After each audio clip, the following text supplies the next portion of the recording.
നാളെ ഒരു യുദ്ധമുണ്ടായാൽ ലോകരാജ്യങ്ങൾ നമുക്കെതിരെ ഉപരോധം ഏർപ്പെടുത്തിയാൽ നമ്മുടെ തേജസ് വിമാനങ്ങളും ബ്രഹ്മോസ് മിസൈലുകളും നിശ്ചലമാകുമോ?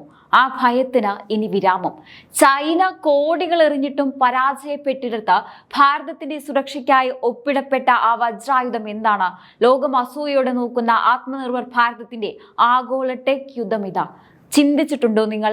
ലോകത്തെ വിറപ്പിക്കുന്ന വൻ ശക്തിയായ ചൈന $100 ബില്യൺ, അതായത് ഏകദേശം 8 ലക്ഷം കോടിയിലധികം രൂപ വെള്ളം പോലെ ഒഴുകിയിട്ടും ചാരപ്പണി നടത്തിയിട്ടും കള്ളക്കടത്തിന് ശ്രമിച്ചിട്ടും കൈപ്പിടിയിൽ ഒതുക്കാൻ കഴിയാത്ത ആ ലോകോത്തര സെമി കണ്ടക്ടർ സാങ്കേതിക വിദ്യ ഭാരതം എങ്ങനെയാണ് തങ്ങളുടെ നയതന്ത്ര മികവിലൂടെ നേടിയെടുത്തത്? വൻ ശക്തികൾ പോലും അമ്പരപ്പോടി നോക്കി നിൽക്കെ ലോകത്തിന്റെ നെറുകയിലേക്ക് ഭാരതം രാജകീയമായി നടന്നു കയറിയത് എങ്ങനെയാണ്? വിദേശയാത്രകളെ പരിഹസിക്കുന്നവർക്കുള്ള ഏറ്റവും ശക്തമായ മറുപടിയാണിത്. ചൈന പരാജയപ്പെട്ടെടുത്ത് കള്ളവഴികൾ നോക്കാതെ അന്തസ്സോടെ മുൻവാതിലിലൂടെ തന്നെ കയറി ഭാരതം ഈ ആഗോള യുദ്ധം ജയിച്ചിരിക്കുന്നു. നമ്മുടെ പ്രധാനമന്ത്രി നരേന്ദ്രമോദിയുടെ ദീർഘവീക്ഷണവും ദേശീയ സുരക്ഷാ ഉപദേഷ്ടാവ് അജിത് ഡോവലിന്റെ വിട്ടുവീഴ്ചയില്ലാത്ത തന്ത്രങ്ങളും ഒത്തുചേർന്നപ്പോൾ ലോകം ഭാരതത്തിന് മുന്നിൽ വാതിൽ തുറന്നു തരുന്ന കാഴ്ചയ്ക്കാണ് ഇന്ന് നമ്മൾ സാക്ഷ്യം വഹിക്കുന്നത്. ഇത് വെറുമൊരു ബിസിനസ് ഡീൽ അല്ല, മറിച്ച് ചൈനയുടെ അഹങ്കാരത്തിനേറ്റ ഏറ്റവും വലിയ പ്രഹരവും ഭാരതത്തിന്റെ ചരിത്രം തിരുത്തിക്കുറിക്കുന്ന മഹാവിജയവുമാണ്. സാങ്കേതികവിദ്യയുടെ ചരിത്രത്തിലെ ഈ വമ്പൻ ഗെയിം ചേഞ്ചർ തന്ത്രത്തിന്റെ ആരും പറയാത്ത പിന്നാമ്പുറങ്ങളിലേക്ക് നമുക്കൊന്ന് കണ്ണോടിക്കാം. നമ്മൾ ഈ പറയുന്ന സാങ്കേതികവിദ്യ എന്താണെന്നും എന്തുകൊണ്ടാണ് ഇതിന് ഇത്രയും പ്രാധാന്യമെന്നും ആദ്യം തന്നെ മനസ്സിലാക്കേണ്ടതുണ്ട്. നെതർലൻഡ്സ് ആസ്ഥാനമായി പ്രവർത്തിക്കുന്ന ASML എന്നൊരു കമ്പനിയുണ്ട്. ലോകത്തിലെ ഏറ്റവും അത്യാധുനികമായ AUV ലിത്തോഗ്രഫി മെഷീനുകൾ നിർമ്മിക്കുന്നതിൽ ഈ കമ്പനിക്ക് ഭൂമിയിൽ 100% കുത്തകയാണുള്ളത്. അതായത് ഇതിനൊരു ബദലോ എതിരാളിയോ ഇന്ന് ഈ ലോകത്തില്ല. നിങ്ങൾ ഉപയോഗിക്കുന്ന സ്മാർട്ട് ഫോണുകളിലെ അഡ്വാൻസ്ഡ് ചിപ്പുകൾ മുതൽ നമ്മുടെ അഭിമാനമായ തേജസ് യുദ്ധവിമാനം, ബ്രഹ്മോസ് മിസൈൽ, അത്യാധുനിക ഉപഗ്രഹങ്ങൾ, AI സെർവറുകൾ എന്നിവയെല്ലാം ഉപയോഗിക്കുന്ന അതിശക്തമായ ചിപ്പുകൾ നിർമ്മിക്കണമെങ്കിൽ ഈ ഒരൊറ്റ മെഷീൻ കൂടിയേ തീരും. നിലവിൽ ഭൂമിയിലെ ഏറ്റവും ശക്തവും തന്ത്രപ്രധാനവുമായ സാങ്കേതിക വിദ്യയാണത്. ഈ വിദ്യ എങ്ങനെയും കൈക്കലാക്കാൻ വേണ്ടിയാണ് ചൈന അവരുടെ സർവ്വസന്നാഹങ്ങളും ഉപയോഗിച്ച് പണം ഒഴുക്കിയത്. ചാരപ്പണിയിലൂടെയും കള്ളക്കടത്തിലൂടെയും ഇത് സ്വന്തമാക്കാൻ ചൈന ശ്രമിച്ചെങ്കിലും അമേരിക്കയും നെതർലൻഡ്സും ചേർന്ന് ചൈനയെ പൂട്ടിക്കെട്ടി. ചൈനയുടെ വിഖ്യാതമായ മെയ്ഡ് ഇൻ ചൈന 2025 എന്ന വൻ പദ്ധതി അതോടെ തകർന്ന് തരിപ്പണമായി. ചൈന നാണം കെട്ട് പരാജയപ്പെട്ടിടത്താണ് ഭാരതം തങ്ങളുടെ നയതന്ത്ര മികവ് കൊണ്ട് വിജയം കൊയ്തത്. അപ്പോൾ എങ്ങനെയാണ് ചൈനയ്ക്ക് കിട്ടാത്തത് ഭാരതത്തിന് ലഭിച്ചത്? അവിടെയാണ് നരേന്ദ്രമോദി എന്ന ഭരണാധികാരിയുടെയും കേന്ദ്ര സർക്കാരിന്റെയും കളി മാറുന്നത്. ഇത് ഒരൊറ്റ ദിവസം കൊണ്ടുണ്ടായ അത്ഭുതമല്ല. 2021 മോദി സർക്കാർ പ്രഖ്യാപിച്ച ₹1 കോടി ഇന്ത്യ സെമി കണ്ടക്ടർ മിഷൻ എന്ന ദീർഘവീക്ഷണമുള്ള പദ്ധതിയുടെ ഫലമായാണ് ഇന്ന് കാണുന്ന വൻ മുന്നേറ്റം. കള്ളവഴികളിലൂടെയല്ല, ഭാരതം അന്തസ്സോടെയും രാജകീയമായും മുൻവാതിലൂടെ തന്നെയാണ് ഈ സാങ്കേതിക വിദ്യ വിപണിയിലേക്ക് പ്രവേശിച്ചിരിക്കുന്നത്. നരേന്ദ്രമോദിക്ക് ആഗോള നേതാക്കൾക്കിടയിലുള്ള അചഞ്ചലമായ സ്വാധീനവും വിശ്വസ്തതയും കാരണം ലോകത്തിലെ ഏറ്റവും മികച്ച ചിപ്പ് നിർമ്മാണ കമ്പനികൾ ഇന്ത്യയിലേക്ക് വരാൻ തയ്യാറായി.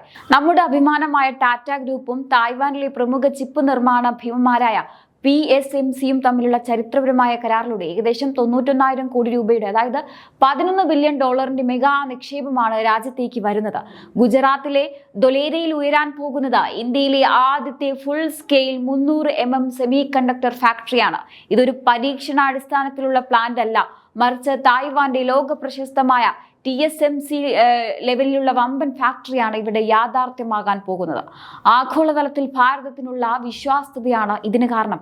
ചൈനയെ തറപറ്റിച്ച് യഥാർത്ഥ ടെക് യുദ്ധത്തിൽ ഭാരതം ജയിച്ചു കയറുന്ന കാഴ്ചയാണത്. ഈ വലിയ നേട്ടം നമ്മുടെ രാജ്യത്തിന്റെ സുരക്ഷയെ എങ്ങനെയാണ് ബാധിക്കാൻ പോകുന്നതെന്ന് നമ്മൾ ചിന്തിക്കണം. നിലവിൽ നമ്മുടെ തേജസ് യുദ്ധവിമാനങ്ങൾ, ബ്രഹ്മോസ് മിസൈലുകളുടെ ഗൈഡൻസ് സിസ്റ്റം, ആകാശ് തീർ, S-400 മിസൈൽ പ്രതിരോധ സംവിധാനം, തന്ത്രപ്രധാനമായ ഉപഗ്രഹങ്ങൾ എന്നിവയെല്ലാം ചിപ്പുകൾക്കായി വിദേശ ഇറക്കുമതിയാണ് ആശ്രയിക്കുന്നത്. നാളെ ഒരു യുദ്ധ സാഹചര്യം ഉണ്ടായാൽ അല്ലെങ്കിൽ ഏതെങ്കിലും രാജ്യം ഇന്ത്യക്കെതിരെ ഉപരോധം ഏർപ്പെടുത്തിയാൽ നമ്മുടെ പ്രതിരോധ മേഖല വലിയ പ്രതിസന്ധിയിലാകും. എന്നാൽ ധൊലേര പ്ലാന്റ് യാഥാർത്ഥ്യമാകുന്നതോടെ ആ ഭയം ഇനി വേണ്ട. ആത്മനിർഭർ ചിപ്പുകൾ എന്നാൽ ആത്മനിർഭർ ആയുധങ്ങൾ എന്നാണ് അർത്ഥം. 100% സുരക്ഷിതമായ നമ്മുടെ സ്വന്തം ചിപ്പുകൾ നമ്മുടെ ആയുധങ്ങൾക്ക് കരുത്തു പകരും. ഇതിനെയാണ് തന്ത്രപരമായ സ്വയം ഭരണാധികാരം എന്ന് വിളിക്കുന്നത്. അമേരിക്കയും യൂറോപ്പും ചൈന വിരുദ്ധ വിതരണ ശൃംഖല നിർമ്മിക്കുമ്പോൾ ഭാരതം ആരുടെയും സഖ്യകക്ഷികളായല്ല ചെയ്യുന്നത്, മറിച്ച് സ്വന്തം നിബന്ധനകളിൽ സ്വന്തം തലപൊക്കത്തോടെയാണ് ഈ ആഗോള സഖ്യത്തിന്റെ ഭാഗമാകുന്നത്. ഇതാണ് മോദി മാജിക്. പ്രധാനമന്ത്രി നരേന്ദ്രമോദി മുൻപ് ഇന്ത്യ യൂറോപ്യൻ യൂണിയൻ കരാറിനെ വിശേഷിപ്പിച്ചത് എല്ലാ ഡീലുകളുടെയും മാതാവ് എന്നാണ്. എന്നാൽ ഇന്ന് ടാറ്റയും ആഗോള സാങ്കേതിക വിദ്യയും ചേർന്നുള്ള ഈ സഖ്യം സാങ്കേതിക വിദ്യയിലെ എല്ലാ കരാറുകളുടെയും മാതാവാണെന്ന് നമുക്ക് പറയാം. ഒരൊറ്റ മികച്ച തീരുമാനം, ദീർഘവീക്ഷണത്തോടെയുള്ള ഒരൊറ്റ വലിയ ഫാക്ടറി, ഗുജറാത്തിലെ ഒരൊറ്റ പ്ലാന്റ് വരും തലമുറകൾക്കായി ഭാരതത്തിന്റെ ഭാവി തന്നെയാണ് മാറ്റി എഴുതാൻ പോകുന്നത്. ഇനി ഭാരതം വെറുതെ വളരുകയല്ല, മറിച്ച് ലോകത്തെ നയിക്കുന്ന വിശ്വഗുരുവായി ഉയരുകയാണ്. ഇവിടെയാണ് നമ്മൾ ചിന്തിക്കേണ്ടത്, എന്താണ് യഥാർത്ഥ നയതന്ത്രം? പലരും ചോദിക്കാറുണ്ട്, നമ്മുടെ പ്രധാനമന്ത്രി എന്തിനാണ് ഇത്രയധികം വിദേശ യാത്രകൾ നടത്തുന്നതെന്ന്. അവയ്ക്കുള്ള ഏറ്റവും കൃത്യമായ ചുട്ട മറുപടിയാണ് ഇന്ന് ഈ രാജ്യം കണ്ടുകൊണ്ടിരിക്കുന്നത്. ഇത് ഒരൊറ്റ സന്ദർശനം കൊണ്ട്, ഒരൊറ്റ ചർച്ച കൊണ്ട് ഭാരതം നേടിയെടുത്ത വിപ്ലവമാണ് സുഹൃത്തുക്കളെ. വർഷങ്ങളായി ചൈന തങ്ങളുടെ കോടികൾ എറിഞ്ഞ് സ്വാധീനിക്കാൻ നോക്കിയിട്ടും നെതർലൻഡ്സും പാശ്ചാത്യ ശക്തികളും ചൈനയ്ക്ക് മുന്നിൽ വാതിൽ കൊട്ടിയടിച്ചു. ചൈനീസ് പ്രസിഡന്റ് എത്രയൊക്കെ ശ്രമിച്ചിട്ടും നടക്കാത്ത കാര്യം നമ്മുടെ പ്രധാനമന്ത്രി നരേന്ദ്രമോദിജി നടത്തിയ ആ ഒരൊറ്റ സന്ദർശനത്തിലൂടെ, ആ വ്യക്തിബന്ധത്തിലൂടെ ഭാരതത്തിന് അനുകൂലമായി മാറുകയായിരുന്നു. ഇതിനെയാണ് ഗ്ലോബൽ ലീഡർഷിപ്പ് എന്ന് വിളിക്കുന്നത്. ഇതൊരു തന്ത്രപരമായ ഡീലാണ്. ലോകരാഷ്ട്രങ്ങൾക്കിടയിൽ ഭാരതത്തിനുള്ള വിശ്വാസ്യതയാണ് ഇതിലൂടെ തെളിയുന്നത്. ചൈനയെ പോലെ കള്ളവഴികളിലൂടെ സാങ്കേതിക വിദ്യ മോഷ്ടിക്കുന്നവരെയല്ല, മറിച്ച് ഭാരതത്തെ പോലെ ജനാധിപത്യ മൂല്യങ്ങളുള്ള, വിശ്വസിക്കാൻ കൊള്ളാവുന്ന ഒരു വൻ ശക്തിയെ മാത്രമേ ഇത്തരം തന്ത്രപ്രധാനമായ സാങ്കേതിക വിദ്യകൾ ഏൽപ്പിക്കാൻ കഴിയുമെന്ന് ലോകത്തിന് മനസ്സിലായി കഴിഞ്ഞു. മോദിജി വിദേശ രാജ്യങ്ങളിൽ പോയി വിതച്ച നയതന്ത്ര ബന്ധങ്ങളുടെ വിളവെടുപ്പാണ് ഇപ്പോൾ നടക്കുന്നത്. ചൈനയെ വെറും കാഴ്ചക്കാരാക്കി നിർത്തിക്കൊണ്ട് ഏഷ്യയിലെ സാങ്കേതിക വിദ്യയുടെ ആസ്ഥാനമായി ഭാരതം മാറാൻ പോവുകയാണ്. ചൈന അവരുടെ വിപണി വികസിപ്പിക്കാൻ വൺ ബെൽറ്റ് വൺ റോഡ് എന്നും മെയ്ഡ് ഇൻ ചൈന എന്നും പറഞ്ഞ് ലോകം മുഴുവൻ നടന്ന് പണം ഒഴുക്കിയപ്പോൾ അവരെയെല്ലാം അപ്രസക്തമാക്കിക്കൊണ്ടാണ് ഭാരതത്തിന്റെ ഈ കുതിപ്പ്. ഈ ഒരൊറ്റ ഡീലിലൂടെ ചൈനയുടെ ആഗോള മേധാവിത്വത്തിന്റെ അന്ത്യം കുറിക്കുകയാണ് ഭാരതം ചെയ്തത്.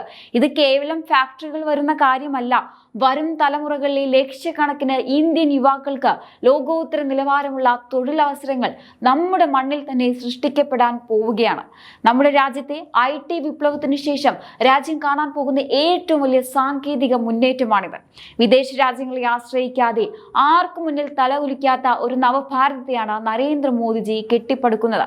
ശത്രു രാജ്യങ്ങൾ എത്രയൊക്കെ തടസ്സങ്ങൾ സൃഷ്ടിക്കാൻ നോക്കിയാലും, രാജ്യത്തിനകത്തുള്ളവർ എത്രയൊക്കെ വിമർശിച്ചാലും, ലക്ഷ്യബോധമുള്ള ഒരു ഭരണാധികാരിക്ക് രാജ്യത്തെ എവിടെ വരെ എത്തിക്കാൻ കഴിയും എന്നതിൻ്റെ ജീവിക്കുന്ന തെളിവാണ് ധൊലേരയിൽ ഉയരാൻ പോകുന്ന ഈ വമ്പൻ പ്രൊജക്ട്. അപ്പോൾ സുഹൃത്തുക്കളെ, നമ്മൾ ഇതുവരെ ചർച്ച ചെയ്ത കാര്യങ്ങളിൽ നിന്ന് ഒന്ന് വ്യക്തമാണ്, ഇത് കേവലം വർത്തമാനകാലത്തെ ഒരു വാർത്തയോ വിജയമോ മാത്രമല്ല. വരും തലമുറകൾ ഭാരതത്തിന്റെ ചരിത്രം പഠിക്കുമ്പോൾ അവർ അടയാളപ്പെടുത്താൻ പോകുന്ന ഒരു വലിയ വഴിത്തിരിവാണ് ഈ നിമിഷം. ലോകം മുഴുവൻ ഡിജിറ്റൽ യുഗത്തിലേക്ക് മാറുമ്പോൾ ആ യുഗത്തിന്റെ ഇന്ധനം എന്ന് പറയുന്നത് സെമി കണ്ടക്ടറുകളാണ്. ആ ഇന്ധനത്തിന്റെ നിയന്ത്രണം ആരുടെ കയ്യിലാണോ അവരായിരിക്കും ഇനി ലോകം ഭരിക്കുക. അവിടെയാണ് ചൈനയെ പോലുള്ള ഒരു വൻ ശക്തിയെ അപ്രസക്തമാക്കിക്കൊണ്ട് ഭാരതം തങ്ങളുടെ സിംഹാസനം ഉറപ്പിച്ചിരിക്കുന്നത്. ഭാരതത്തിന്റെ ഈ അഭിമാന നിമിഷം ലോകമെമ്പാടുമുള്ള മലയാളികളിലേക്ക് എത്തിക്കാൻ ഈ വീഡിയോ പരമാവധി ഷെയർ ചെയ്യുക. മറ്റൊരു വിഷയമായി വീണ്ടും കാണാം. നന്ദി.